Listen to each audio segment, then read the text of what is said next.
Haley Shell's family directly blames that website for linking their daughter up with this man who they say then lured her to run away from home. I was consistently being forced to do things that a child should not have to do. For many of us, one of the toughest things to do in real life is to meet new people. Have you ever wanted to talk to someone so bad, but you just couldn't muster up the courage to say hi? I know I have, but websites like Omegle make it so easy. Omegle is a video chat platform that randomly pairs two strangers together to talk face to face. Instead of traveling hundreds of miles, someone halfway across the world is waiting on the other side of your screen. With over 60 million monthly users in 2021, this app is popular. But the problem is, Omegle isn't like most websites. You barely need to go through any verification to use the site. I kid you not, I tried going on Omegle. I literally clicked 2 buttons and right away I was talking with a stranger. And convenience like this comes at a cost: your safety. Warning, use Omegle at your own risk. How would you feel if someone you've never met before told you where you live? Are you from Paris? Oh my god. Can you stop?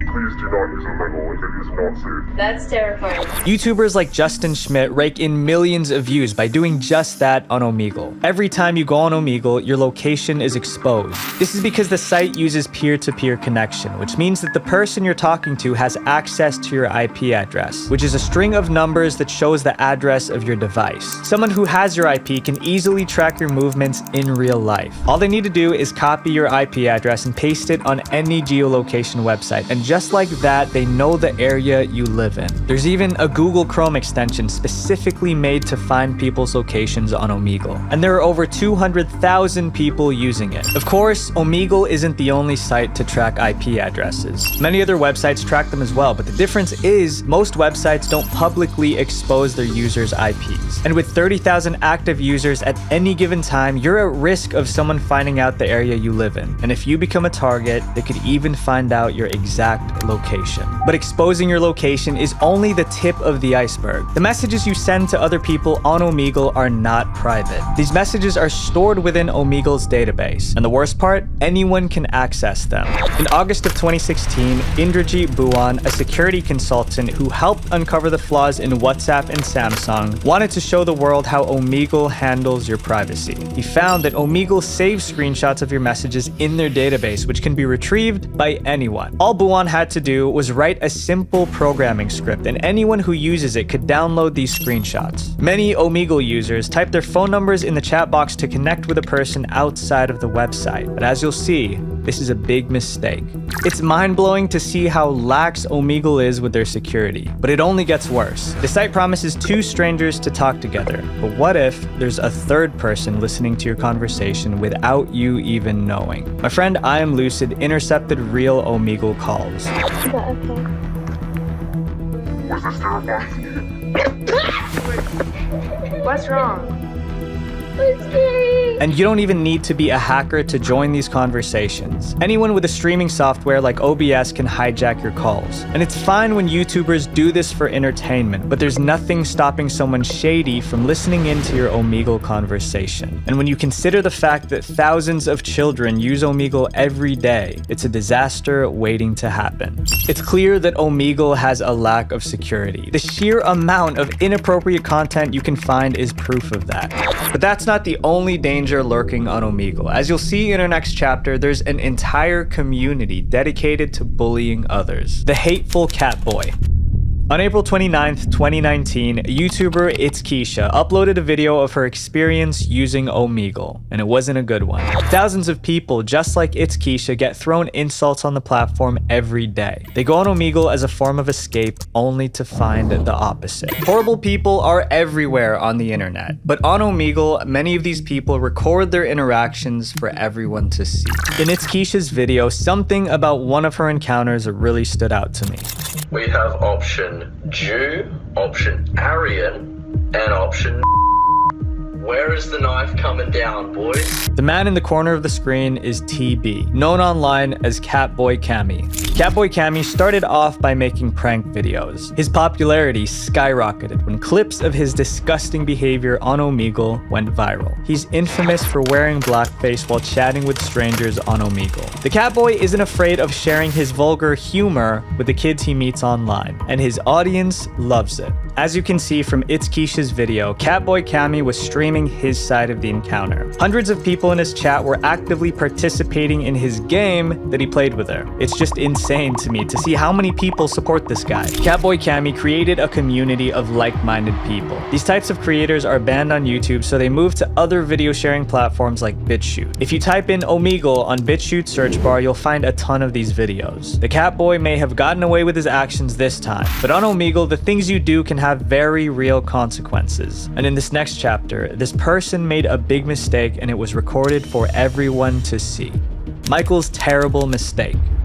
Before we talk about Michael's mistake, I want to tell you guys about Brilliant.org. Let's take it back to when I was a kid. Ever since I could remember, I always had a problem learning in school. It always baffled me, right? How some kids don't need to study but ace their tests. That just wasn't me. But I'm here today with this YouTube channel because I figured it out. I needed to learn by doing. Brilliant.org is the best way to learn math, science, and computer science interactively. Brilliant has thousands of lessons and they always add new ones. If you're watching my channel, chances are you love learning. On Brilliant, you can explore thousands of topics from math to physics to even AI. You can pick a lesson and sharpen your mind in just 15 minutes. I spent time on the writing algebra course because I dreaded algebra in high school, but Brilliant makes their lessons visual so you can actually see how the problems are solved. To try everything Brilliant has to offer free for a full 30 days, visit brilliant.org/visualventure. The first 200 of you guys will get 20% off Brilliant's annual premium subscription. Click the link to get started, and thank you a ton to Brilliant for sponsoring this video. Many Omegle regulars go on the site fully aware that they'll see something inappropriate, and after months of being on the site, they get used to seeing these disgusting things, sometimes to the point that they start to do them too. Michael was just 18 when the 2020 event swept the world. With isolation at an all-time high, he craved social interaction. Like many others, he would turn to Omegle to satisfy this need. And thanks to these difficult times, Omegle would become more popular than ever. It would be the meeting place for thousands of people just like Michael. Michael started off just chatting with strangers, but soon started to do more than that. What was once his need for human interaction turned into a desire for something more intimate. Michael came across many people on Omegle doing inappropriate things, and he started to do things too. Michael would actively look for others who would do it with him. It was the closest thing he could get to intimacy with another person. But as isolation lessened and life returned to normal, Michael quit Omegle. But he didn't realize that his time on Omegle was a big mistake. After a year since his last visit, Michael visited Omegle again. But out of all the people he could be matched with, he matched with himself. What does this mean exactly? Basically, Michael matched with someone who was playing a video on screen. A video of Michael himself doing inappropriate things. For over a year, someone had been using a recording of Michael to trick others into doing inappropriate acts too. While the video of Michael plays, the imposter posing as him would encourage the stranger to join in on the fun. Video recordings like these are known as VCWs. What a VCW basically is a program that has recorded footage of someone on webcam. This program has buttons to manipulate how the person in the video acts. If a stranger on Omegle asks the VCW to wave their hand, there's a wave button. If they want you to give a thumbs up, you press the thumbs up. By having these actions on standby, it's a lot easier for the VCW user to trick unsuspecting people to do inappropriate acts. And someone created a VCW of Michael. So why would anyone do this? By using VCWs, scammers can secretly record videos of Omegle users and possibly use it as content on websites made for adults. Even experienced Omegle users can fall for tricks like these. But that isn't the worst part about Omegle, because we still have to talk about the site's most vulnerable audience: children. I shouldn't have trusted you.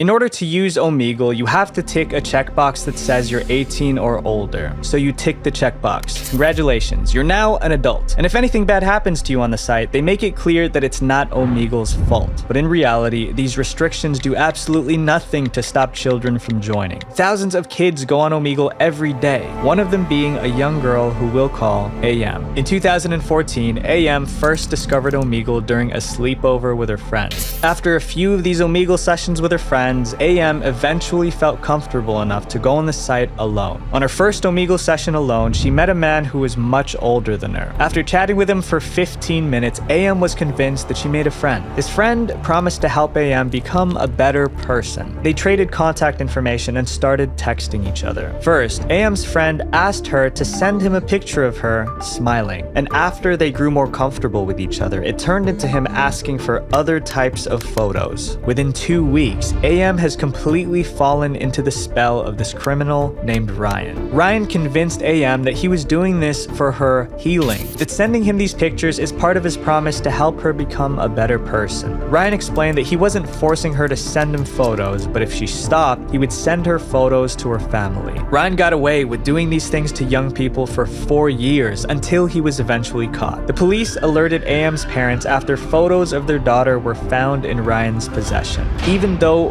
Ryan was sentenced to 10 years, the problem goes deeper than just him. In 2019, AM filed a $22 million lawsuit against Omegle. On Omegle's website, there's a notice that says, "Preds have been known to use Omegle, so please be careful." They acknowledge that there are bad people on their website, but nothing seems to be getting done. Talking with strangers can be fun, but all it takes is one person to turn your life upside down. And sometimes it can even be someone you trust.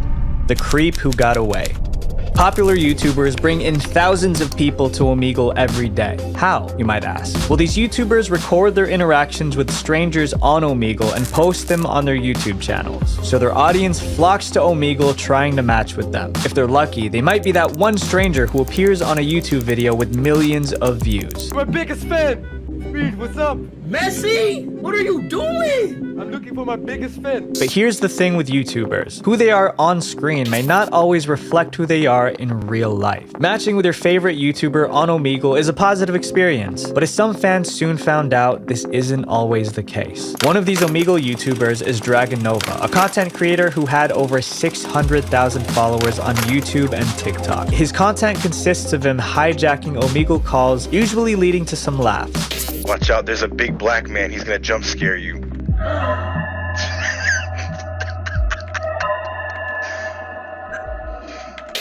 These videos exploded his channel, gaining him a ton of traction. But in January 2022, Dragon Nova vanished. He deleted his social media accounts after someone exposed his true colors. Dazed Woozy, another YouTuber who makes Omegle content, revealed Dragon Nova's inappropriate behavior in a Discord video call. When he exposed his private parts on a Discord call. We see it all the time. A YouTuber gets exposed, suffers backlash, and disappears from the spotlight. Except this time, it was different. Dragon Nova made a comeback. But what's surprising was that his fans were not upset. They forgave him and even welcomed him back with open arms. Since then, he's been comfortably uploading on YouTube, and it seems like none of his audience actually cares. I forgive you, dog. Because of the support, the man behind Dragon Nova started a new channel. Making the same content as before, this new channel would hit 100,000 subscribers again in November 2022. Other YouTubers have tried to raise awareness about his past, but Dragon Nova and his fans are acting like nothing ever happened. He even deleted his apology video where he openly admitted to committing the act. But I do believe that some people are capable of change, and I hope that Dragon Nova truly has. And he got lucky because to my knowledge, he wasn't punished by the law. But as you'll see in our next chapter, criminals don't always get away. Coach Casey. This is Casey. Growing up, he loved baseball. As he got older, Casey's love for sports led him to becoming a coach. He worked as a volunteer coach for Minnesota's East Ridge High School's baseball team. Casey also became a part-time volleyball coach for another high school in the area. Before joining, he completed Minneapolis's child safety training program called Virtues, Protecting God's Children. Casey was a great coach, and the people who worked with him respected him a lot. But Casey had dark secrets. Unknown to anyone else, Casey made friends with two girls on Omegle, Jaden and Grace. Jaden and Grace were on the site together when they met Casey. The girls hit it off with Casey and shared their contact information with him, and they started texting. Eventually, Casey invited them over to his house. On September 29th, 2014, he picked the girls up from volleyball practice, but that night, they never came home. Casey drove them to his house. He convinced the girls to enter through his basement door. At that moment, Jaden and Grace were suspicious, but felt that it was too late for them to back out. Listening to Casey, they fell into his trap.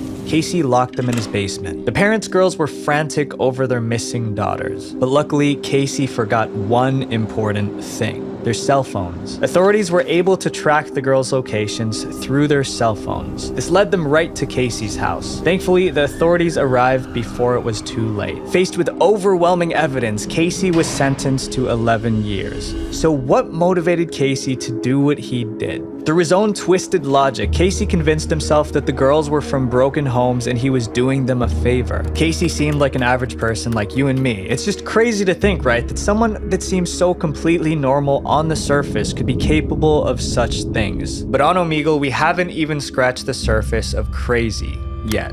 The crazy cat lady.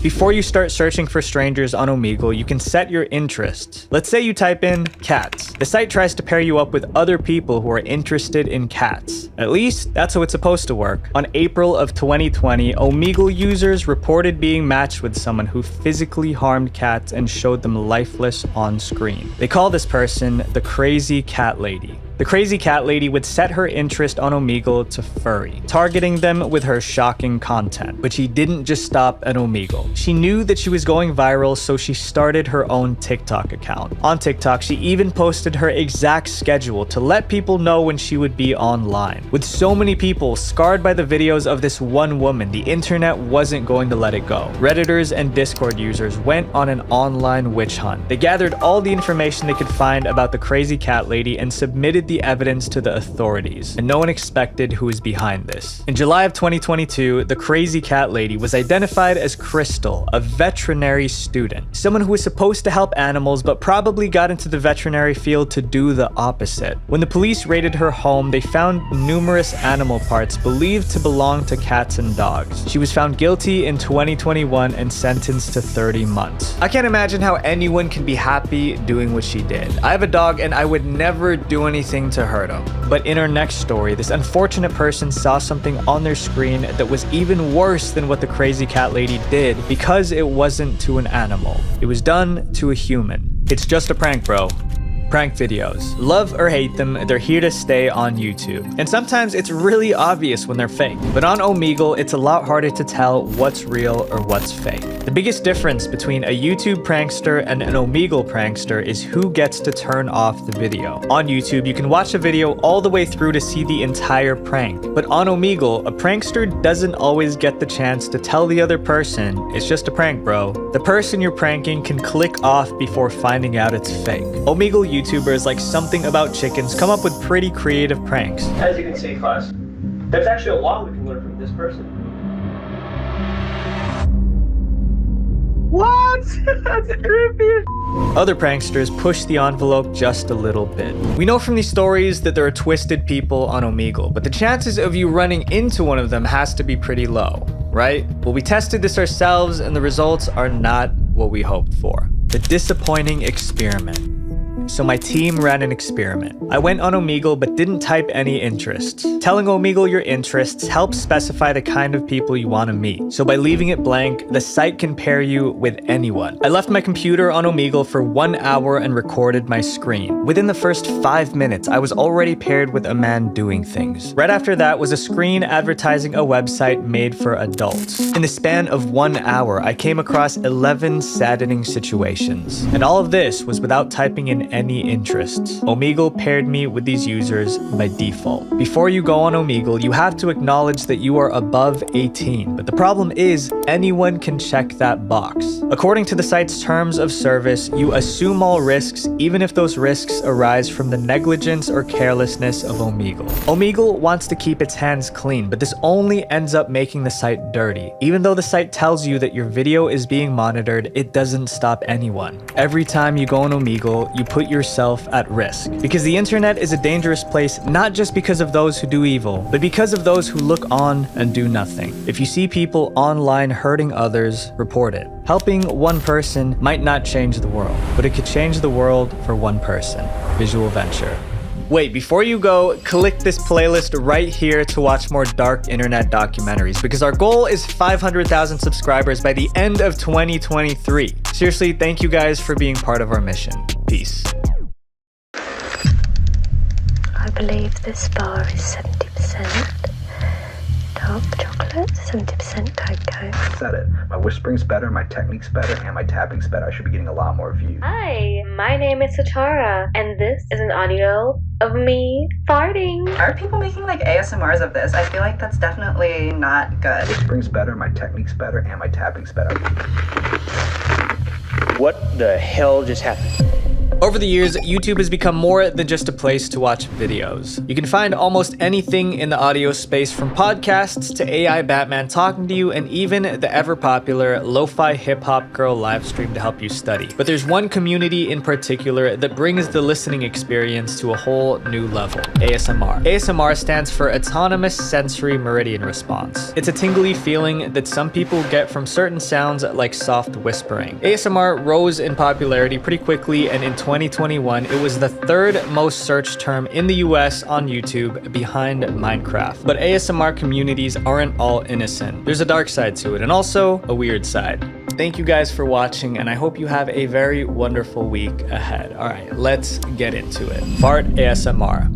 People have already been experiencing ASMR long before the term was created. There was no real name for it, but people related to the same tingly feelings from watching content that featured these soft sounds. Sit up there, and we'll go over to the other side. It was only in 2010 did the sensation get the name ASMR. ASMR was coined by a cybersecurity expert named Jennifer Allen, who started taking notice of the tingly feeling from soft sounds. Looking online, she realized that a lot of people experienced the same feeling. So she came up with a term that laid the foundation of the ASMR community. Jennifer created a website and the first ASMR Facebook group to bring people like her together. At first, this community seemed innocent, but as time went on, the community began to branch off into weirder categories. When I say weird, we're talking about downright bizarre. There are people out there willing to spend money on ASMR sounds, but not just any sounds. We're talking about farting. And this is how fart ASMR became its own genre. On YouTube, this kind of ASMR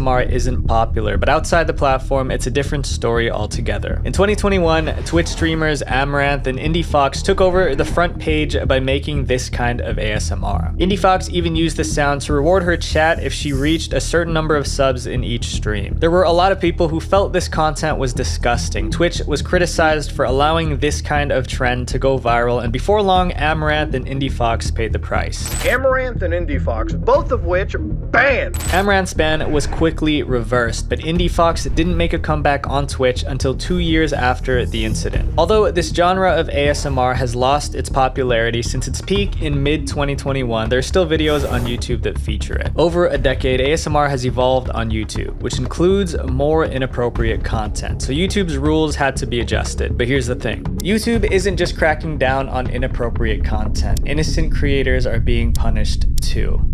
Unfair demonetization.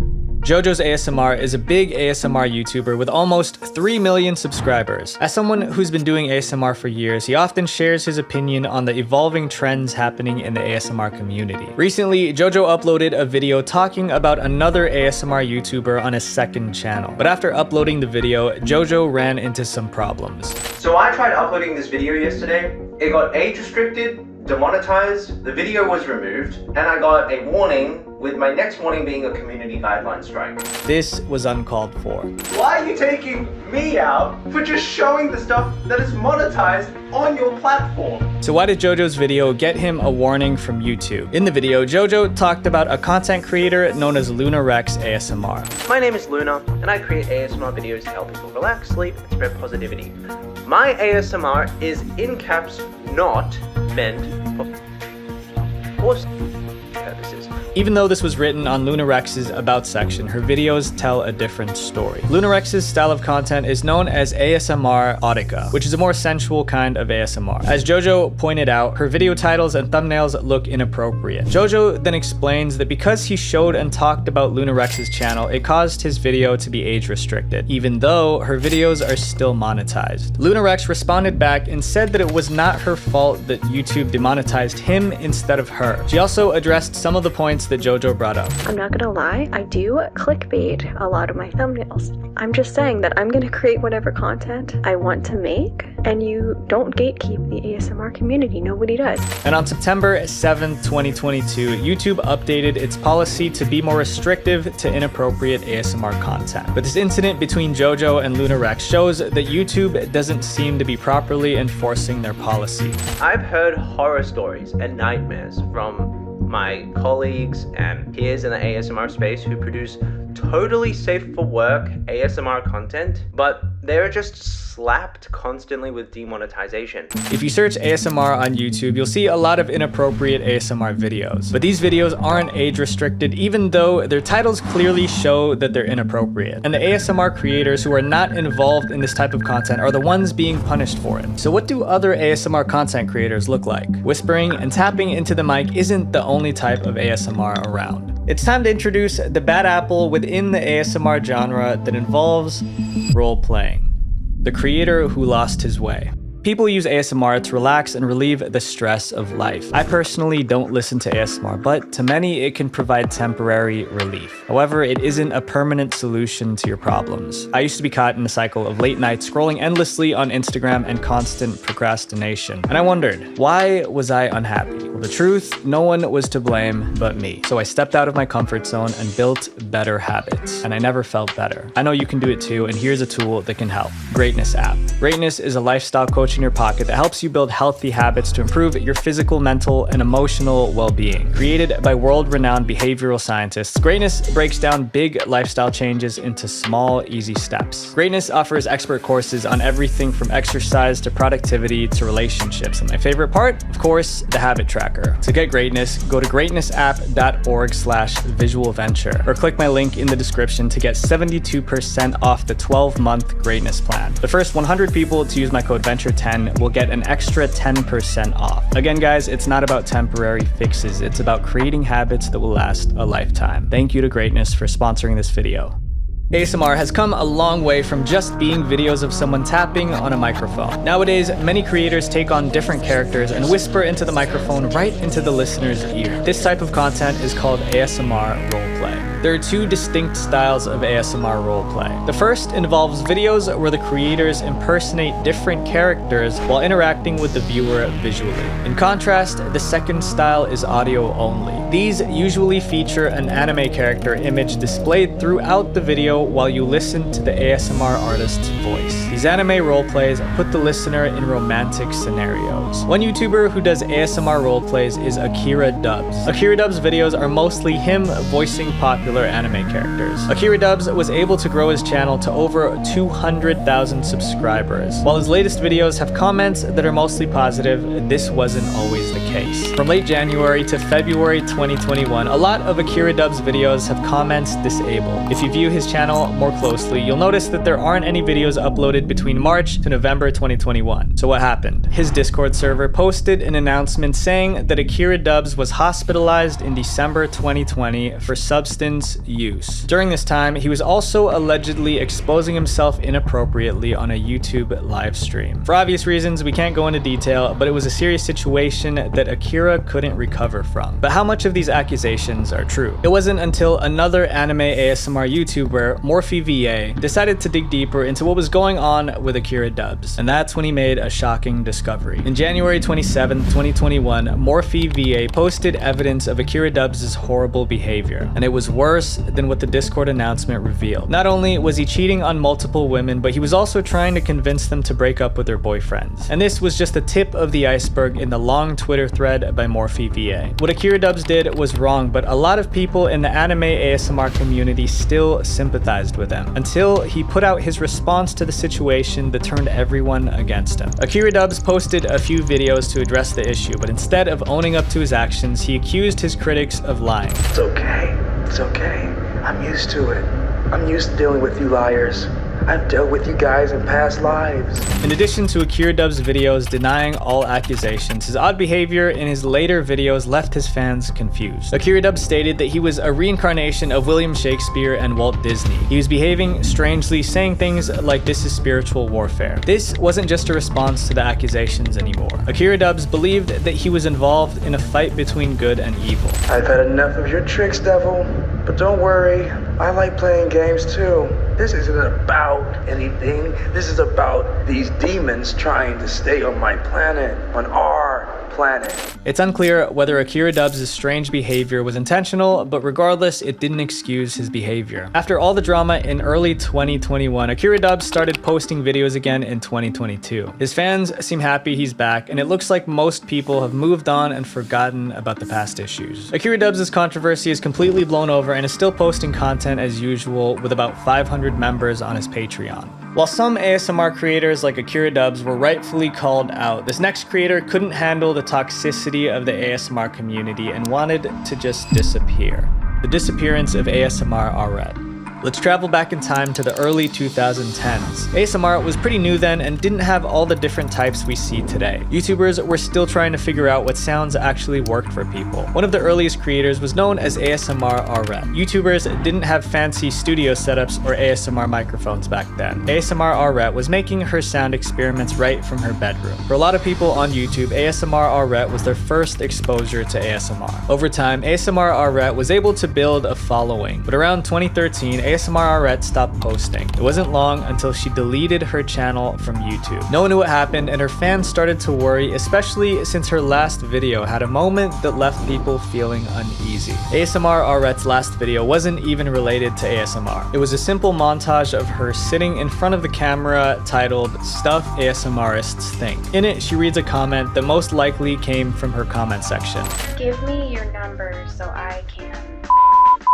A lot of the comments she read were very inappropriate. While she doesn't explain why she disappeared, a lot of people believe it was because of those comments. But now that she's gone, you can find a lot of comments and re-uploads of her videos saying how much they missed her. Some re-uploads of her videos even have hundreds of thousands of views. The video where she reads the comments highlighted the unhealthy one-sided relationships known as parasocial relationships that some fans form with ASMR creators. These relationships can be especially problematic in the ASMR community. What makes it different with ASMR content is that since it's built on simulating intimacy, you now not only get the usual parasocial relationship experience with a creator, but also this added notion of feeling like you've shared intimate moments with a person. We may not know what became of ASMR Arret, but at least she doesn't have to deal with unhealthy fans anymore. But as we'll explore in our next chapter, sometimes the danger comes not from obsessive fans, but from those closest to us. In this case, a friend that drove him to do the unthinkable. Jisoo's final video. It's always a hard pill to swallow when your favorite YouTuber quits the platform. But for fans of one particular ASMR channel, they'd be getting an announcement that's a lot worse. In April 2021, Jisoo Sentiment, a Korean ASMR YouTuber, would upload a video with the title Final Video, and fans were stunned. In the video, he talked about how hard it is to make his style of content. Jisoo uses a lot of luxury beauty products in his ASMR videos, which made his production cost up to thousands of dollars. About $5 coming at the butt. But what really worried his audience was some of the disturbing messages he left in the video. He would say in his video that he still doesn't know when his last days will come. While this news was sudden, there were hints that might have led Jisoo up to the point of posting that final video. 2 months earlier in February, a video titled Help was released. In the video, Jisoo provided financial assistance to a friend who is gay. But over time, this friend started to demand more money, which Jisoo refused. Feeling betrayed, the friend then then made up a story that Jisoo paid him for intimate favors. Knowing the culture of Korea and the impact these allegations could have, Jisoo knew this would ruin his reputation. But to Jisoo's friend, this wasn't enough. Jisoo was later threatened with legal action as his friend tried to extort more money from him by hiring a lawyer for blackmailing purposes. Eventually, Jisoo was too tired dealing with the legal issues. I'm not safe. I'm not okay. The channel is at the brink of being shut down again. I need your help. Fans were shocked by Jisoo's story, and a GoFundMe campaign for Jisoo was started, and the hashtag #SaveJisoo spread across social media. The GoFundMe raised almost $70,000. But even with all that support, Jisoo's mental health did not improve. When he uploaded the final video 2 months later, Jisoo would also make a community post uploading a photo of an empty cup with the caption, "You did a great job in this life." Fans feared the worst when they saw this post. In the comments, they pleaded with Jisoo, but Jisoo later updated his pinned comment in the final video saying that he was going to contact GoFundMe to refund all his supporters. Fortunately, the story has a happy ending. He's still creating ASMR videos till this day, and even changed the name of his channel to "You Did a Great Job Today." And he now has over 800,000 subscribers. While the outpouring of support for a creator in a distressing situation seemed positive at first, one crucial detail appeared to be overlooked. Where was the evidence to support Jisoo's claims? When the GoFundMe campaign was uploaded, some viewers uploaded videos who tried to show that Jisoo might be scamming his community. As far as we know, no concrete evidence ever supported the original story. Even though the skeptical videos have now been deleted, there are still screenshots showing Jisoo threatening those who had posted them. We can't be certain whether Jisoo's story is true or not, but in the end, he's still safe. Unlike the stars of our next chapter, the dark side of pet ASMR. This is Maya Polar Bear, a YouTube channel with 2.8 million subscribers.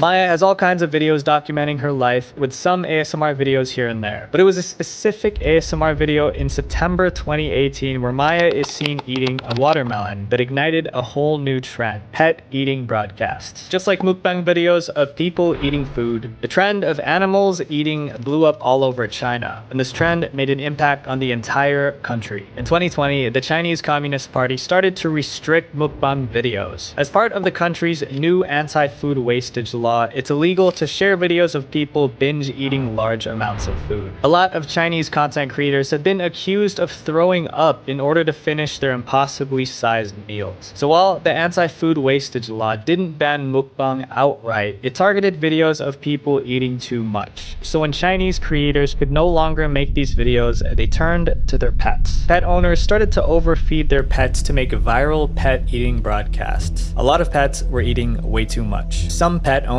go to extremes in feeding their pets to the point where the animal seems overwhelmed. Chinese news outlets speculate that one motive behind these creators encouraging their pets to overeat could be to attract sponsorships from pet food brands. The pet market in China is estimated to be worth over 200 billion yuan in 2020, which is about $27 billion today. Chinese creators are going to the extreme to make their pet eating broadcasts stand out from one another. In these instances, dogs were eating chili peppers.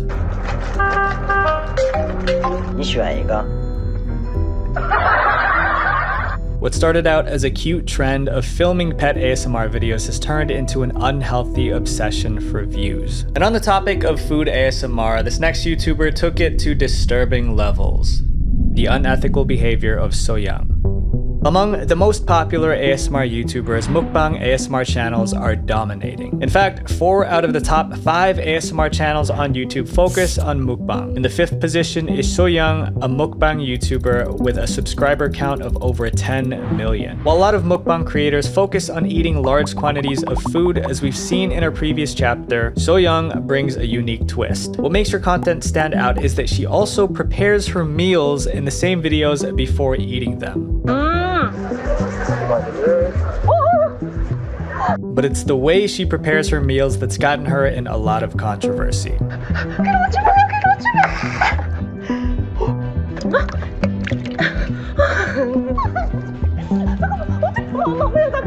In In many of her videos, she features animals in visible distress, flailing and squirming instead of preparing them humanely. These segments can last for several minutes before she moves into the ASMR parts. Some viewers defend So-young, saying that her way of eating is part of Korean culture, but a lot of people pointed out that this isn't true. I swear, what she does, it does not deserve to be associated with any kind of culture at all. She's even eaten turtles, something that many Koreans consider taboo. You can see from this video, so this turtle's still alive, and its shell is broken. Moist Critical was one of the first big YouTube channels to call out So-young for her content. He went on to even request that YouTube take So-young off of the platform. YouTube ended up responding to the situation, stating that So-young's content did not violate any guidelines. So-young ended up responding to her critics. In her deleted dancing live squid video, she admitted that she was behaving carelessly when she prepared seafood. Since then, she's also taken down the videos of her food struggling before they're eaten. Nowadays, her videos skip the food preparation part and go directly to the ASMR mukbang segment. Despite these changes, a lot of people are still upset that YouTube didn't take any action against So-young. But in her next chapter, you'll see that there are ASMR videos so graphic that it's a major concern why they're still up on YouTube. In our next chapter, we'll discuss other ASMR videos that are even more graphic,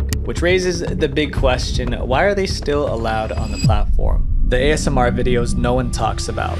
According to Google's Consumer Insights, as of 2016, there were already about 5.2 million ASMR videos on YouTube. While we've already covered some of the controversies involving the biggest ASMR channels, it's still gonna get worse. While researching, the Visual Venture team stumbled across an unsettling rabbit hole of ASMR content, some of which the algorithm recommended to us. An ASMR video we came across was of a woman taking ticks out of her armpit, and this video has over 5 million views. I won't go into detail, but the video is graphic. This channel, Rainbow ASMR, has almost 200,000 subscribers. 20 of their videos have at least 1 million views, and every single video on the channel follows this unsettling pattern. And out of all ASMR genres and categories, why isn't anyone talking about this? Our research took an even darker turn when we searched for ASMR animation on YouTube. The majority of the results were similarly shocking animations, all featuring the same art style. And this wasn't only one channel. We found 14 different channels posting this type of content. There's more than 1,000 of these ASMR animation videos combined on YouTube. These videos have completely taken over the YouTube algorithm, making it almost impossible to find other kinds of ASMR animations. Because of this, we couldn't find any ASMR creators addressing these types of videos. The only place we could find people talking about these videos is the ASMR subreddit. From what we found, it looks like these ASMR animations began to flood YouTube near the end of 2022. These videos seem to follow the same cookie cutter style. Not only are their animations the same, but so are their storylines. Each video typically starts with someone accidentally getting injured, which then leads to some sort of infection, and by the end of the video, the person's skin ends up healthy again. It's as if all these channels are sourcing their content from the same animation studio. At first, we thought that these videos might have been categorized as educational because it didn't make sense that these videos with such graphic animations could stay up on YouTube. On YouTube, you have creators like Dr. Pimple Popper, whose content is about removing pimples, blackheads, and cysts from people in real life. But while Dr. Pimple Popper's content serves an educational purpose, the ASMR animations do not. YouTube guidelines state that medical procedure footage that provides no education is not allowed on the platform. And although these are animations and not real life, it's still very graphic. These animations are intended to shock viewers into clicking into their videos. Some of them even show popular characters in distressing situations to gain extra views. Why do these videos, which seem to violate YouTube's rules, get such high views? I guess it's a mystery we may never solve. ASMR began as a new way to find relaxation and pleasure, but as the community grew, some channels have lost sight of that mission. In our digital society filled with harmful content, I hope this video serves as a reminder to be aware of what your friends and family are watching online. The main goal of any community lies in the responsibility to keep each other safe, because alone we're one drop, but together we're an ocean. Visual Venture. Wait, before you go, click this playlist to watch more deep dives into the dark corners of the internet, because the algorithm's gonna promote my channel more if you guys watch multiple videos. Please have an absolutely amazing week. Peace. one thread that connected the suspects to the victims here, and it's a community that's known as the furry community. I don't plan to contest the charges. I know why I'm here. I deserve to be here. And I want to clear the air and say that, for the record, I am a zoophile.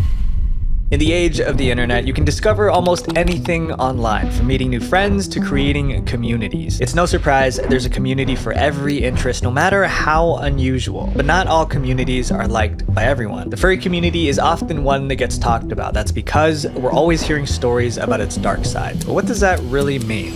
A furry's true identity. What is a furry exactly? We've seen the costumes, we've heard the stories, but what makes someone an actual member of the furry fandom? Furries are people who have an interest in anthropomorphism, which refers to giving human characteristics to animals. Their fursonas, a mix of the words furry and persona, allows them to have other identities that they use to represent themselves in the community. It can either be a version of themselves or a completely different character that they roleplay as. A lot of the time, furries can be seen wearing costumes of their fursonas, which are called fursuits. But not every furry needs a fursuit. Some use virtual avatars that look like their fursonas, while others commission artists for original artwork for their characters. I use my fursona as an avatar on online interactions, and that's about all it is to me, mostly. And then there are the people who identify very strongly spiritually with the creature they have made their avatar to be. It's more than just roleplay. These fursonas are used in any furry-related setting like social media, chat rooms, video games, or in real-life environments like in-person meetups. Furries have long since been a controversial community on the internet. Most people don't like furries and think negatively of them. But why do these negative ideas exist? Well, some members of the furry fandom take their interest in animals a bit too far. Because furries like this one we're about to talk about are why the community has a bad reputation. And the deeper we go into the video, the darker these bad apples get. The most disturbing fursuit creators. When you think of a furry, you probably think of a fursuit. These head-to-toe costumes are the easiest way to identify a member of the furry fandom. But they aren't just elaborate, they're also extremely expensive. Just a headpiece alone can cost up to $2,500, and making an entire fursuit can range from $6,000 to $7,000. And the simplest fursuits made up of the lowest quality materials can cost around $2,000. This is why many members of the furry community try to get alternative sources to get more affordable fursuits, like buying from less reputable sellers or searching for second-hand fursuits on online marketplaces. But unfortunately, some of these costumes are scams. Even after paying in full, you might not get the costume you ordered. This happens because some of these fursuit sellers don't keep their promises and just want to take your money without giving you the costume. Haruta Hyena is a furry who was exposed for scamming other community members through their resales. In their now deleted Instagram, they posted a photo of their fursuit, which was made for a fursona called Cypress.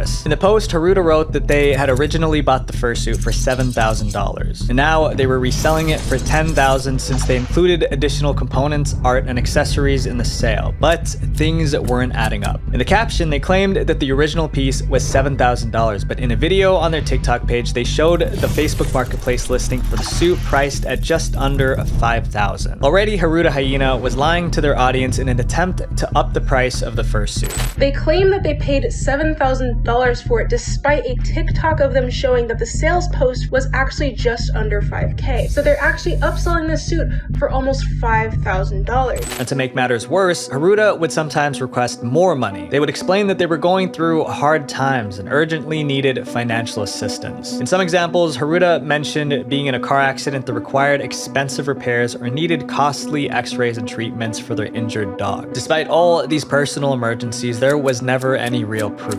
Even after receiving the full $10,000 for the fursuit, plus the additional payments, Haruta Hyena repeatedly showed screenshots of a negative bank balance. All this was happening while they still owned the suit and had not shipped it out yet. One of the main reasons why they hadn't shipped it out was because of the cost. Since the suit was life-sized, it cost around $200 to send it. And under Haruta Hyena's conditions, Haruta just couldn't afford to send it to the buyer. But while they were going back and forth begging for more money, Haruta was flying out to different cities to attend conventions. More and more holes were being poked through Haruta Hyena's story. So much fluff, and they can't even verify just to justify keeping this person's money. They have the gall to say that they don't want this blown out of proportion. $16,000 They don't want blown out of proportion. Another known scammer is the fursuit creator brand by the name of Sugar and Spice, who also followed the same tactics. Like Haruta Hyena, Alice, the person behind the brand, would tell her customers that she was dealing with a bunch of back-to-back personal problems. She would say her medication caused her to have memory loss, which is why suits weren't shipped out for weeks, months, or even years after they were ordered. Alice would even beg for pity from customers by saying she was too in pain to work and she felt forced and threatened when they'd asked for regular updates on the suit. They paid her over $3,000 for it and haven't heard anything about in years. But Sugar and Spice would always take it one step further. On her Twitter, she would regularly advertise emergency commissions or sales. These rush jobs were supposed to be completed quickly because she was being paid in advance. These tweets would usually claim that Alice and her partner needed money quickly for situations like medical emergencies or sudden bill payments. In one instance, Sugar and Spice even used the illness of someone else's pet. She claimed that all the sales would go towards Alice's friend's sick cat, but that wasn't the case at all. The friend didn't end up getting any money for vet bills, and Sugar and Spice was able to sell a bunch of their products. With all of these questionable stories out there about fursuit sellers, many members of the fandom have ended up making their own fursuits themselves. But while some suits might not look the best, others look absolutely disgusting, and not because of poor craftsmanship, but for more vile reasons. This is Shadow Wolfess, an infamous fursuit creator within the furry fandom. At first glance, it does look a little creepy. With its worn out fur and mismatched material, it kind of looks like something out of a horror movie. But what's even worse is that the suit smells much worse than it looks. Shadow Wolfess, also known as Bill Clark, has been infamously called Carpet Sample because his fursuit creation looks like a mishmash of different carpet samples. At the time of this video, he is 67 years old. And back when he was an active part of the furry community, he was in his late 50s to early 60s. He was a furry in every sense of the word. He roleplayed, went to conventions, and he even took commissions for fan art and for fursuits. But no matter how low your budget is, I doubt that anyone would want to get a fursuit from him, since he's also known as one of the most disgusting fursuit creators to ever exist. If you take a look at his fursuit, it's obvious that the material is from all sorts of places. It's all different colors, fabrics, and textures. This wasn't because Bill was a diehard recycler. The materials weren't just reused, they were soiled. Described as a sickening beast, the worst and most disgusting fursuit ever. And that is because his fursuit is produced using the leftover material from plush toys he has with. Bill was attracted to stuffed animals in an inappropriate way, and when he was done playing with his stuffed animals, he would take the fur from these plushies and repurpose them as material for his fursuit. Naturally, the fur started to smell and was never once clean. Now, much to the horror of other furries in the fandom, Bill didn't want to keep his passion project to himself. Shadow Wolfess was proud of his creation and wanted to share it with the world. He would regularly go to in-person conventions wearing this fursuit, and the awful stench coming from it couldn't be ignored. But his passion for plushies wasn't his only weird interest. He was also an artist who regularly posted his work online and accepted commissions. That meant that he spent a lot of time on the art-sharing site DeviantArt, where he regularly engaged with inappropriate drawings of furry characters. His long list of questionable actions made Bill one of the most infamous furries in the fandom. But his odd activities didn't stop there. Outside of his furry hobbies, Bill was also a dog walker on the side. But unfortunately for the owners of those pets, they picked the worst person to trust, and I'll leave it at that. But while Bill's hobbies might be unnerving to hear about, he's not alone in the community. Furries in the virtual world. Our deep dive into the furry community exposes the darker, riskier aspects of online spaces. It's a clear reminder of why we need to protect our digital lives. This is where this video sponsor, Internext, comes in. Internext is a cloud storage service based on absolute privacy and security. It's open source, fully end-to-end encrypted, and zero knowledge. You can verify their code anytime on GitHub. Internext ensures that whatever you store online, whether photos of your pet or important files, they are secure and accessible only to you. Your data is protected from prying eyes. My friends, this is why Internext is different. They offer three main services: Drive, Photos, and Send. You can upload and download your files on the go with their Android and iOS apps, which also offer automatic photo uploads. With desktop clients for Linux, Mac OS, and Windows, you can seamlessly integrate Internext into your daily life. To try it out yourself, click my link below and get an exclusive 50% discount on Internext's lifetime plans. By lifetime, they literally mean one payment for life, which is unheard of in the age of subscriptions. The discount is only available through my link. You can also try Internext's free plan of 10 gigabytes. Like most fandoms, the furry community uses the internet as a way to interact with each other without limits. And as we already know, that's also where bad people can find their prey. In the furry fandom, this is no exception. Since many of the members of the community aren't able to attend real-life meetups, a lot of them turn to video games like VR Chat to connect with other furries. VR Chat is a chat room-based social game that lets players use avatars, voice chat, and body motions to interact with other players. Players can join public servers called Worlds or create their own where only their friends can enter. For those furries on a budget, VR Chat is a great way to show off their persona without needing a fursuit, since players can commission custom avatars that they use to represent themselves in-game. Even though VR Chat has an age rating of 13+, the game has actually got a bit of reputation for being the go-to for inappropriate roleplay. That's because in VR Chat, you're able to connect a virtual reality headset and sensors. That way, your virtual avatar can directly mimic the actions that you're doing in real life. This is called ERP, which has become a common thing on VR Chat. People openly pursue these relationships without knowing all the important details about the other party, including their age. Since there's no accurate way to verify a person's age, it's made VR Chat unsafe for some younger players. There's always been a kind of divide in the furry community about whether or not younger members should have as much access to the fandom as they do. Although a lot of furries are not in the community for disgusting reasons, there's no denying that some are. And sometimes these specific furries are way too public about it, especially on VR Chat. One particular VR Chat world has become infamous among the furry community. It's called Frenny's Nightclub, which is a nightclub-themed server based on an NSFW fan-made game of Five Nights at Freddy's. Considering the nature of the game, it's not surprising that a lot of people who join Frenny's Nightclub would have their own motives. When you first enter the chat room, there's a long list of rules that clearly says that ERP isn't allowed in public. However, these rules aren't always followed. When you load in, one of the first things you see is the avatars of the other players. A lot of them are wearing minimal clothing. One of the server's frequent visitors is Red. In Red's bio, they confidently state that they are a furry, but Red spends a lot of time with younger furries on the server and even adds them as friends. I have literally every age on my friends list as long as they're above the age of 13. Red is 24, and the avatar that Red uses is not appropriate to say the least. And a lot of younger players in general have started to use these types of avatars themselves, which is a huge problem. But outside of VR Chat, things aren't looking too great either, because there's another platform that's been known to have more than a few controversies within the furry community: the Cub community.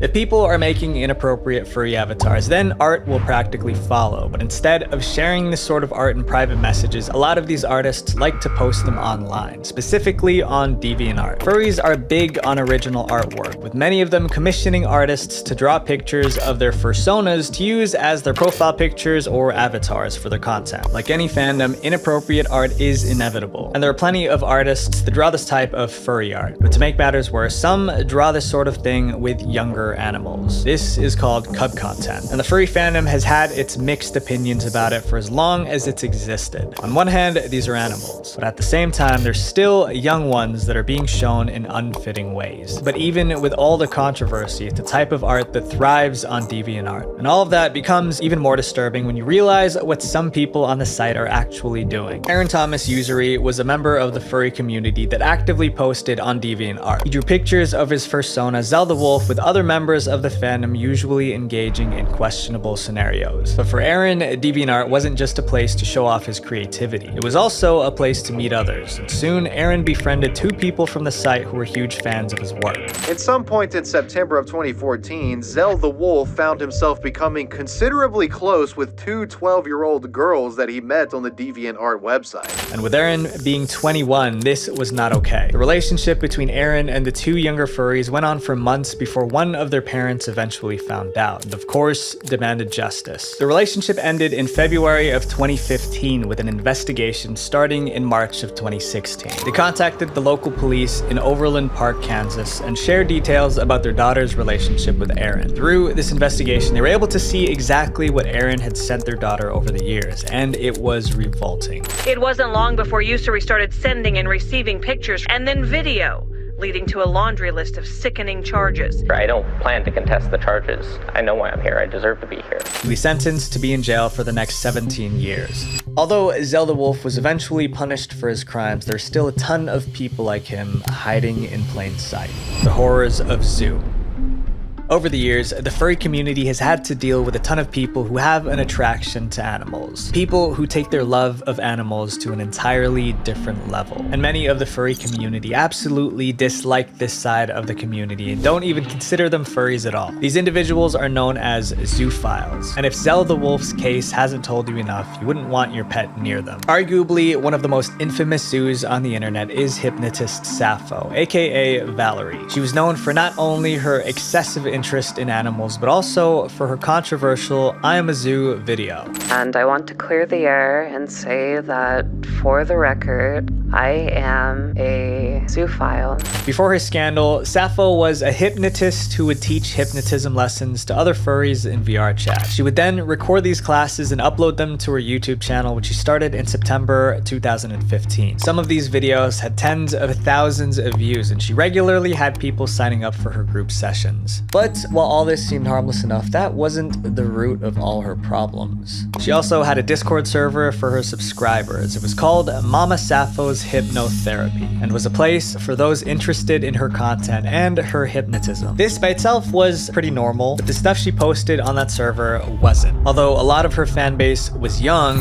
Valerie had channels that would be filled with inappropriate drawings of animals on her server. In public voice chats, the conversation between members of the server would always toe the line between safe for work and not. No one caught wind of what was happening in her Discord until one of her very own staff members, Matcha T Tiger, posted a twit longer outlining Sappho for her problematic ways. The post began with Matcha expressing their disagreement with the presence of young people in the server, considering the nature of Sappho's content in the Discord. And sometimes Sappho's hypnosis sessions would go too far. In the twit longer, Matcha tells everyone that they started feeling uncomfortable with the server when a specific channel was created which had questionable photos of animals and humans. But what really stuck with them was some of the words that Sappho said. They distinctly remember Sappho mentioning something along the lines of zoos are misunderstood. And Matcha had some questions. When they confronted Sappho about the comment, the YouTuber doubled down, saying that she believed being attracted to animals wasn't wrong. And that's when things started to completely crumble for hypnotist Sappho. Because rather than attempting to do damage control or deny the allegations, she went on to post a controversial video. On September 11, 2021, Valerie uploaded a video called Coming Out About Things, where she openly admitted that she was a zoo. Even after all the intense backlash from this video, Sappho was still proud of where she stood. She even helped found a non-profit organization called Zoo Acceptance in North America, or ZNA. I am very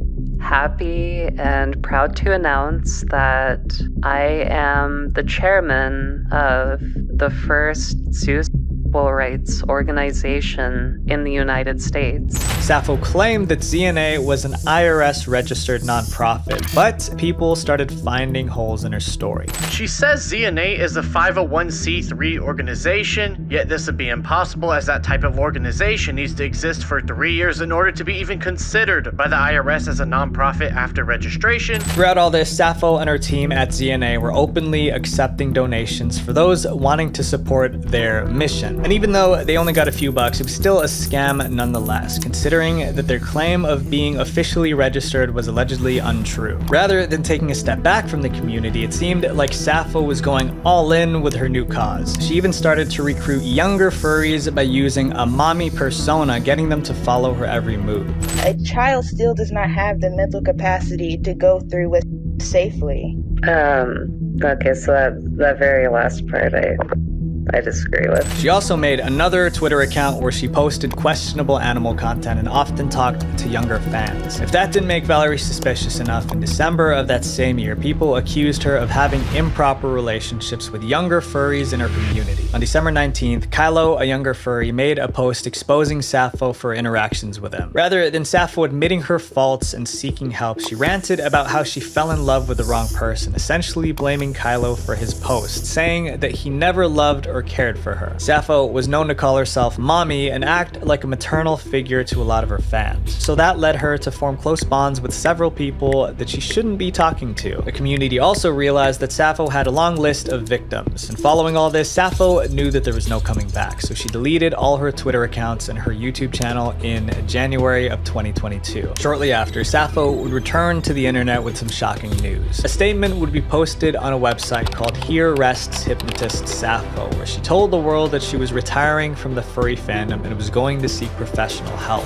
This website would explain that the Sappho brand was going to be dropped and that Sappho was just going to continue her life while getting therapy for her issues. Which surprisingly was a good sign. Some people truly believe that Valerie was embarking on the right path, putting everything behind her to start new. And when this particular Instagram story was posted a month later, that seemed to cement that. And in a shocking twist, on February the 20th, Sappho would make an Instagram post. This post would say that with some help, she had resolved her issues and was no longer a map or a zoo, saying that she in no way holds hate to any of the fans she encouraged into being zoos or maps, but suggests that they stop these acts and get therapy. But old habits die hard. Valerie seemed to return to the fandom just under a new alias, Valerie Sappho on X, and uses the username Paws on Hips. As of November 2022, she was seen openly admitting to being in a relationship with someone named Zachary. But after some time, a tweet on the account said that the trolling era was over and that this account was just someone else pretending to be Sappho. Whether this was just a cover-up by Valerie or if it was truly a troll, no one knows for sure. But for now, the hypnotist Sappho saga has come to a standstill. After all that, it's hard to believe that things could get even worse in the furry community, but it can. Because while all these furries are deranged and disturbing, these next few are literally dangers to society. The most dangerous furries. These next few stories have long since made furries worry about their reputation with the general public. These atrocities, combined with the already negative stereotypes of the furry fandom, have made it difficult for many of them to defend the community. In 2014, chlorine gas filled the halls of a Chicago hotel, with thousands of people having to flee for safety. Among these people were members of the furry community still dressed in their fursuits as they were evacuating the building. This happened during the annual Midwest Furfest convention, otherwise known as Anthrocon, the second largest in-person gathering of furry community members in the US. 19 people were affected directly by the gas, becoming nauseous and dizzy. They had to be transported to local hospitals for treatment, with one of them having serious symptoms requiring a prolonged stay. Whether it was a furry who did this or a hater who took his dislike of the community to extreme levels, nothing has been confirmed. Although no one got truly hurt, with an incident like this, things could have easily gone much worse. One thread that connected the suspects to the victims here, and it's a community that's known as the furry community.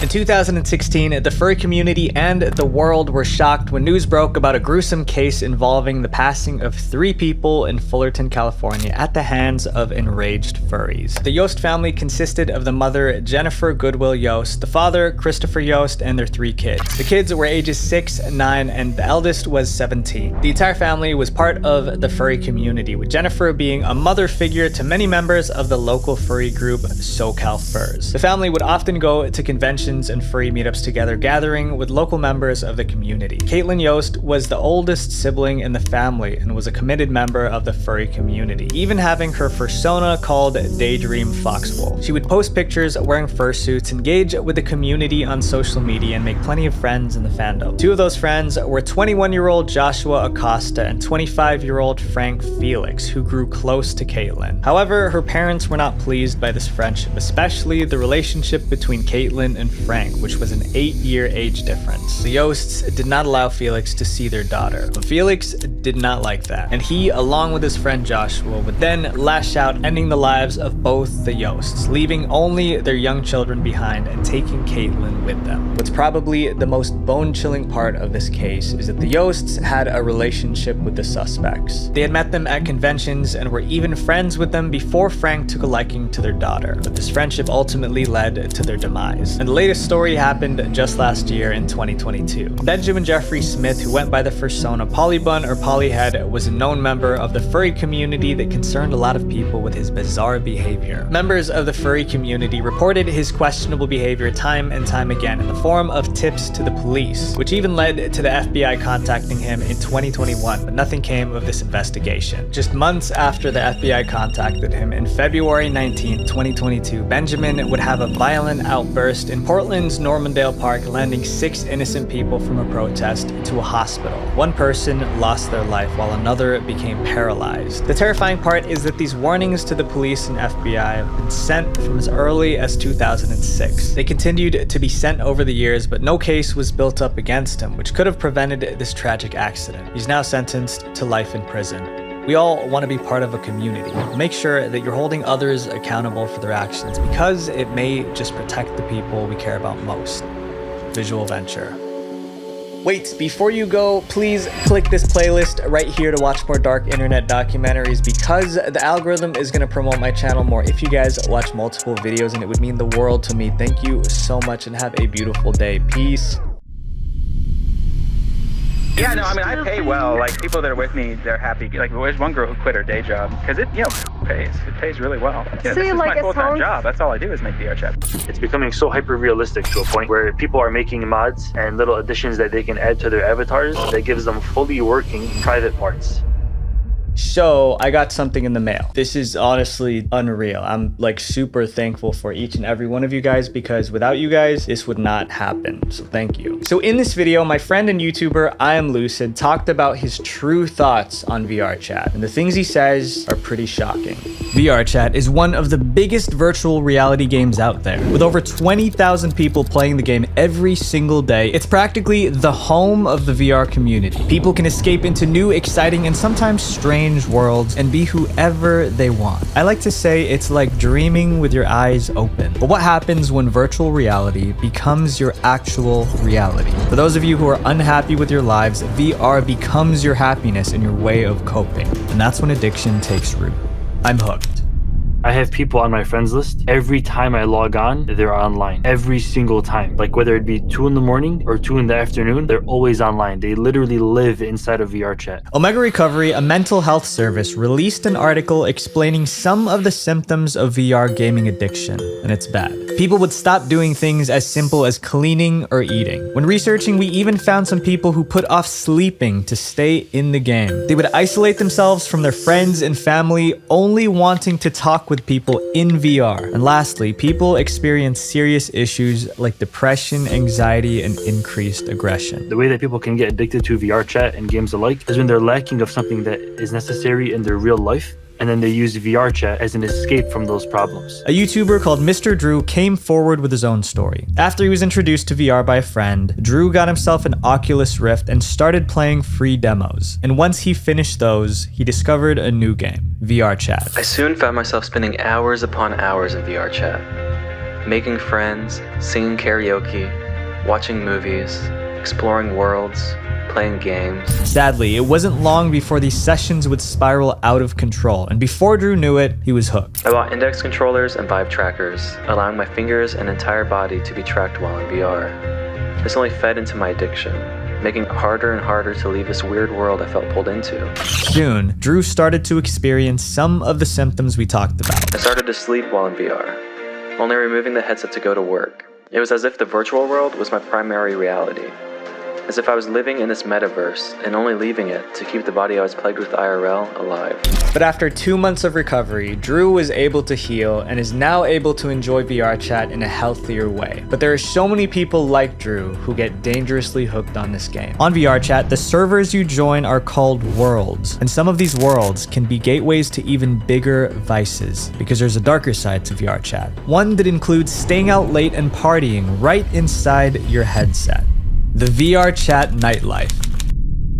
The nightlife is the term used for activities available for people at night. This can mean things like bars, nightclubs, and casinos, and can also mean darker things like substance issues and other activities not safe for work. But what if I told you that these things happen on VR chat too? That buried underneath this game filled with silly avatars is a disgusting nightlife. Well, it does, and it's thriving. Every Friday and Saturday night, VR chat worlds like the Void Club were filled with hundreds of users. The Void Club is a nightclub with DJs, a dance floor, and other concerning features. There's like back rooms, there's like secret rooms that you can lock the actual doors on. Sometimes people can, go into a door or into like a room, then get freaky with each other inside of the Void Club. And while everyone in the VR chat community has different opinions about the place, there's one thing that seems dangerously common: People drink in the Void Club. And I don't mean virtual drinks. People will drink massive amounts in real life while playing VR chat. People just obviously just get drunk there a lot, they dance there a lot. But you would kind of expect out of like a regular club, but inside of VR chat. And instead of human beings, it's anime boys. And this may not sound like a problem, but it might when you realize that VR chat's age rating is 13 and up. Not only do young people feel pressured to join, but it can leave them vulnerable to these party animals, and sometimes to preds. In an interview done by Brandon FM, the person he interviewed revealed a group of men who would look for vulnerable girls on VR chat. They gather women,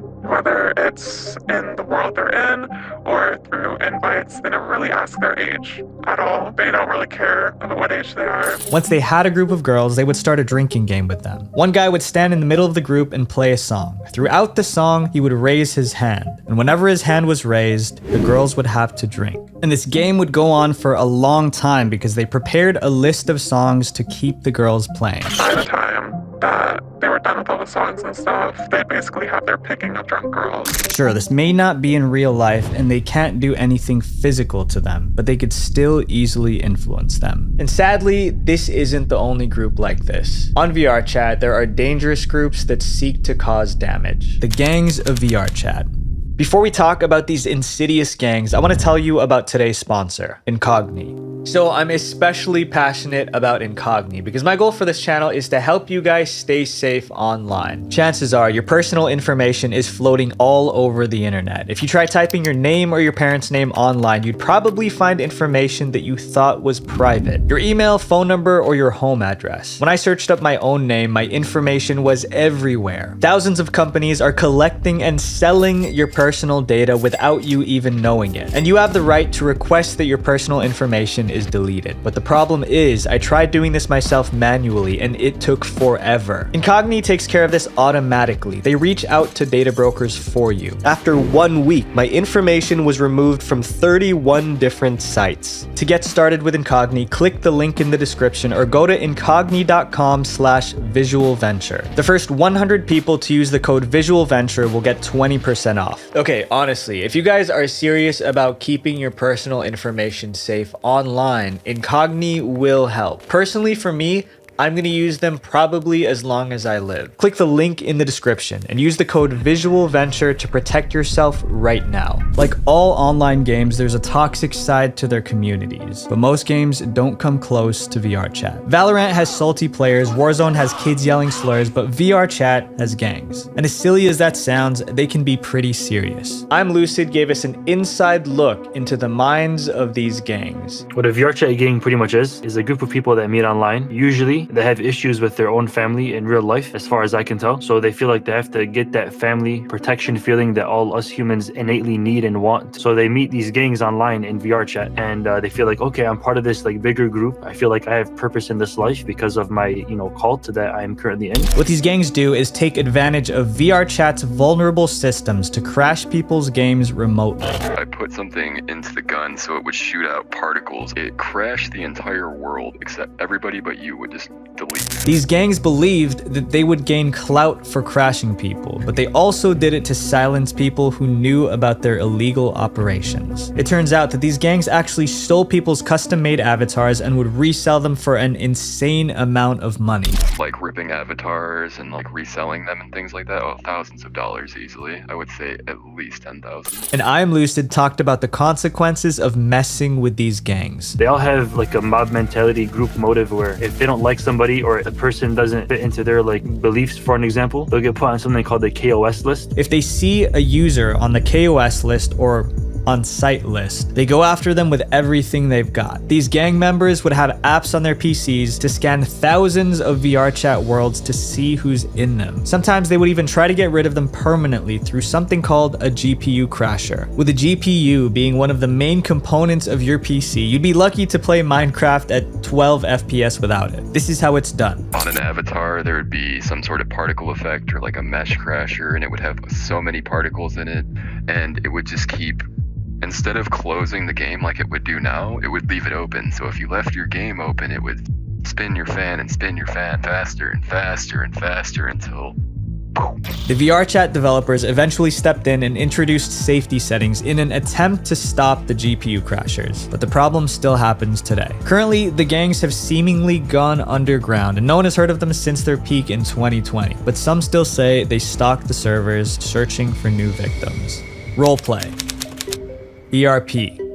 Roleplay is exactly what you think it is. For the sake of YouTube, I'm going to be referring to this as roleplay or RP. While it's nothing new, it's been in online games for decades, and it's one of the main parts of VRChat. In some VRChat worlds, there are private booths people can go to, fully equipped with beds, soundproof walls, and a lock system to keep people from seeing what goes on behind closed doors. People even use full body tracking specifically for this purpose. It's becoming so hyper-realistic to a point where people are making mods and little additions that they can add to their avatars that gives them fully working private parts. But what makes this especially bad is once again the young people playing. A study from 2019 shows that 51% of 11 to 13-year-olds have seen content of that nature online. But VRChat takes it to another level. Not only are there VRChat worlds made for this, but also avatars designed with RP in mind. These kinds of avatars are not allowed on public servers like the Void Club, but yet so many VRChat worlds have it. To show you just how much inappropriateness there is, we sent our scriptwriter CJ into VRChat, and these were his findings. There's some worlds we found that were so graphic we can't show them to you guys. One world was centered around a certain niche. When you entered, it stated that you had to be 18 or older. On the surface, the world seemed pretty normal. It had chairs, a couch, and a TV screen, but there were 4 private rooms. Each room had a restraining device in the middle of it, and on the table beside it were different tools. What disturbed us the most was that these restraints came in different sizes, and not all of them were adult size. So I'm lucid, and myself included, believe that this role-playing epidemic could be the future, and there's a huge problem that comes with that.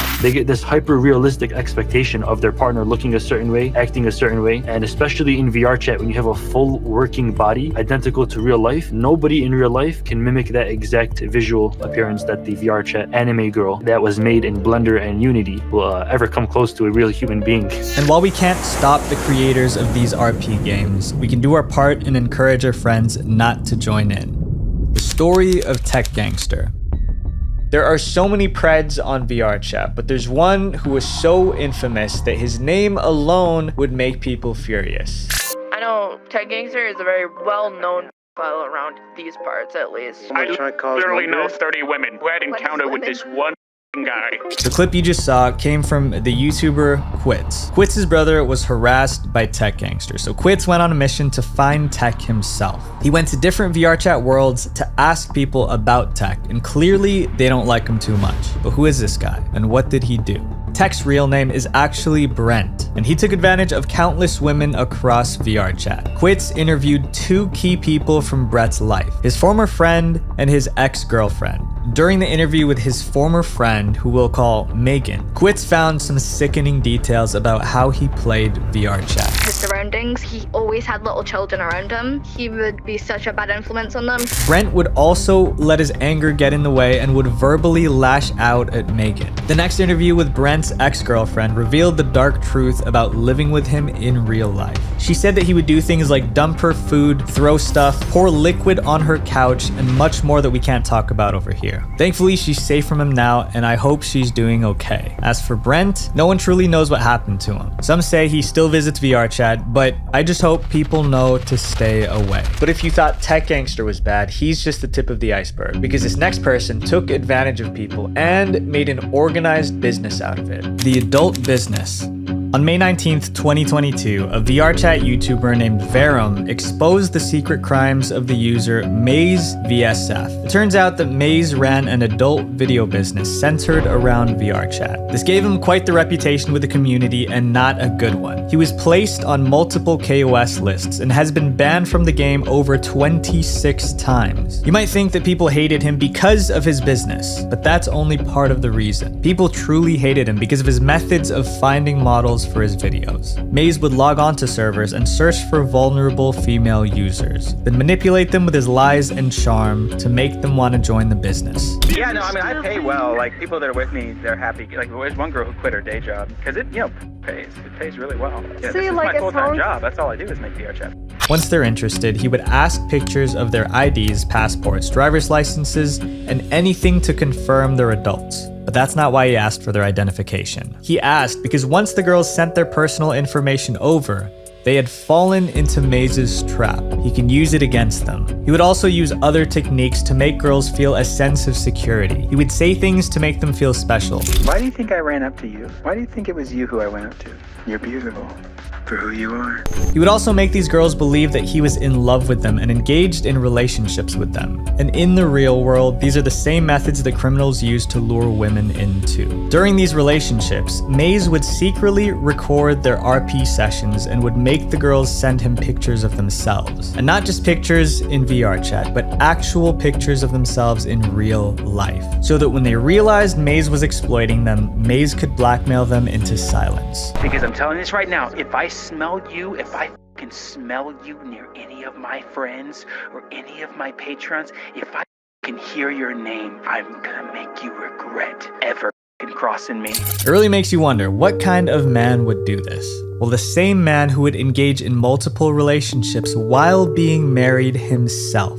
The same man who was also a father of 2 children. Maze had no shame and was even proud of his manipulation skills. If I manipulate someone into doing what's better for them, so if you're not doing the job, I'll A, kick your ass out, or B, you'll get manipulated into doing what you should be doing in the first place. But little did Maze know that Verum was on his trail and recorded everything. And Maze finally got what was coming to him. Just a few days after Verum uploaded the video, he released an update on the 23rd of May. Verum's video led to a virtual witch hunt to chase Maze off VR chat, shut down his company, and rescue the girls. Maze was left powerless and came crawling to Verum begging for mercy. Please, please delete, please let me die. You win, you've won, you've accomplished your goal. I am not joking. You are not ever gonna hear from me again. The rest of your life, you will go on. You might think of me from time to time, and you can feel victorious because you were. Goodbye. I hope Maze faces the justice he deserves and the girls find the peace they need. But this happy ending is a rare one, believe me. Most stories don't end like this because sometimes these people cross the bridge from virtual reality to reality. A mother's worst fear. What's a childhood fear you remember the most? Maybe it was the thought of what lurks under your bed, or was it a fear of something hiding in your closet? Well, one day, that fear came true for someone. In 2020, a mother heard strange noises coming from her daughter's bedroom. Her daughter has been acting strange for the last month. She was secretive, anxious, and was spending more time in her room than with her family. And these noises were the last straw. The mother stormed into her daughter's room and heard shuffling in her closet. She flung the closet open. She screamed. Standing in the closet was a man covering himself up in her daughter's clothing. The man was JR, and he was living in a girl's closet for over a month, and they met on VR chat. The girl was using a fake account on VR chat and told JR that she was an adult. After some time, JR drove all the way from Louisiana to Spring Hill to meet her, which is an 8-hour drive. JR then convinced this girl to let him stay in her house and hide in the closet whenever someone was home. This went on for over a month before he was found and arrested. The public worlds on VR chat can be a direct line to vulnerable young people who fall prey to these monsters. There's still one more to talk about, and this person created a cult filled with young people. The Imposter. In August of 2022, Brandon FM exposed a cult operating on VR chat. It was called the Dark Guild and was run by Alyssa Afton. On the surface, the guild was a large Discord server that held virtual meetings through VR chat. Alyssa welcomed people of all ages to hang out and chat in a friendly environment, but Alyssa's true intentions were far more evil. The guild wanted to start operations where they would kidnap criminals like dealers, bank robbers, and such. Alyssa was encouraging young people to engage in criminal activity and used her reputation to encourage her guild to do what she says. I don't roll about my guild, so I know you might be scared to kill an actual person. It's up to you. I know for a fact I'm doing it again. It's too fun. Alyssa claimed that she ended 5 people. Whether this is true or not, it didn't matter. It terrified the other members, which is exactly what Alyssa wanted. And this leads to what we believe is the real purpose of the Dark Guild, to gather these young people for Alyssa's own desires. Alyssa engaged in multiple relationships with young people in her guild. Age doesn't matter. He's same age. And I'm dating him. He's how old? He's... See? This audio was secretly recorded by Brandon when he went undercover as a teenager to find information about Alyssa. At that time, Alyssa was not only dating that boy, but also married to another person virtually on VR chat, someone who was attending summer school at the time. During that same recording, Alyssa tried to roleplay with Brandon, even though he said he was too young. That depends. Are you up for anything? You mean like ERP? Yeah.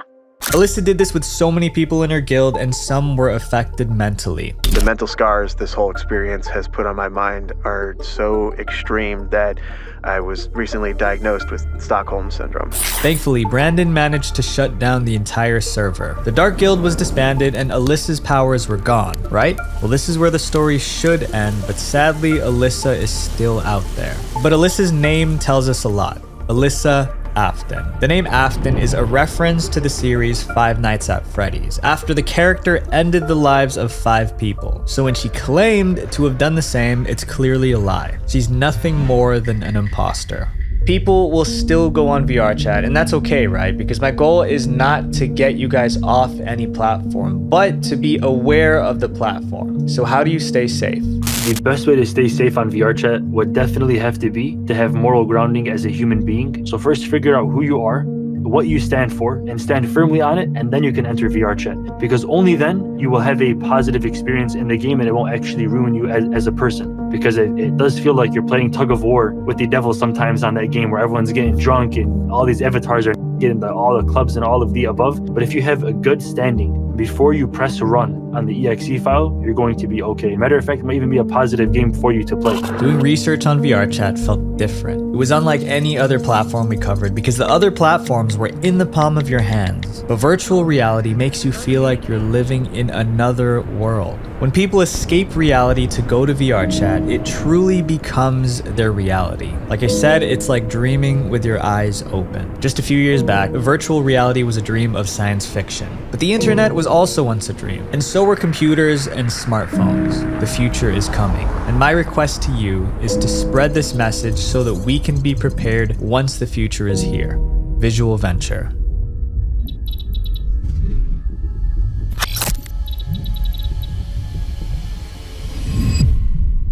Nearly every single person that I've met in VR chat has no objective morality. So everything that they do and say that they think is right versus wrong either comes from the laws of the land that they live in or from their own hedonistic pleasures. There's obviously many flaws with this type of thinking. And that's the majority of the school of thought of people inside of VR chat. Nearly every single person lives by that religion. Wow. It's completely flawed because just as the person who would think that, if you ask them, you're like, hey, are you depressed? Dude, they're gonna say yes. Yeah, right? They're going to say it doesn't yeah. make any sense. I don't think they really have like the ability to like understand like that is what's causing their unhappiness, right? Like trying to chase happiness is the specific thing that's leading them away from it. 100%, exactly what you just said. Yeah, them chasing happiness and solely happiness is the reason that they'll never find it.